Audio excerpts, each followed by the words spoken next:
ഓം ന ഗുരോരധികം തത്വം ന ഗുരോരധികം തപ ന ഗുരോരധികം ജ്ഞാനം തസ്മൈ ശ്രീ ഗുരവേ നമഃ. എല്ലാം കലങ്ങിത്തെളിയും.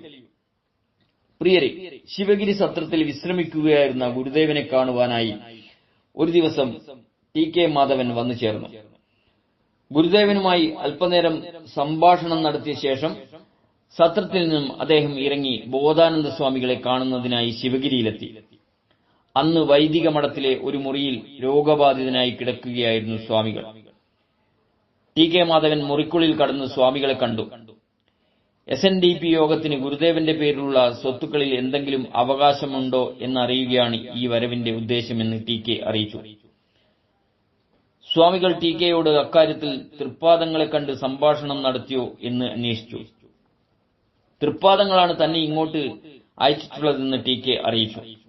അത് കേട്ടിട്ട് ബോധാനന്ദ സ്വാമികൾ ഇങ്ങനെ പറഞ്ഞു: ഇക്കാര്യത്തിൽ എനിക്ക് മാത്രമായി ഒരു അഭിപ്രായം പറയാനാവില്ല. ഗോവിന്ദാനന്ദ സ്വാമികൾ കാഞ്ചീപുരത്തേക്ക് പോയിരിക്കുകയാണ്.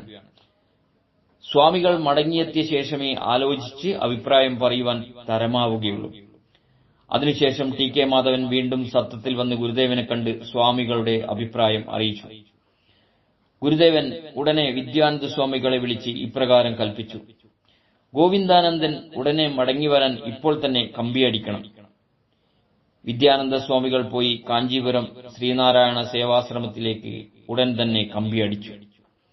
ആ ദിവസങ്ങളിൽ യോഗം നേതാക്കളുടെ പെരുമാറ്റത്തിലും ഗുരുദേവന്റെ അനാരോഗ്യ നിലയിലും ശിവഗിരിയിലെ സന്യാസിമാർ വളരെയേറെ ആശങ്കാകുലരായിരുന്നു. അവരുടെ ആ ആശങ്കകളും ആകുലതകളും കണ്ടിട്ട് ധർമ്മതീർത്ഥർ സ്വാമിയെ നോക്കി ഗുരുദേവൻ പറഞ്ഞു: എല്ലാം കലങ്ങിത്തെളിയും. സ്നേഹപൂർവ്വം രഞ്ജൻ കയനാടത്ത്.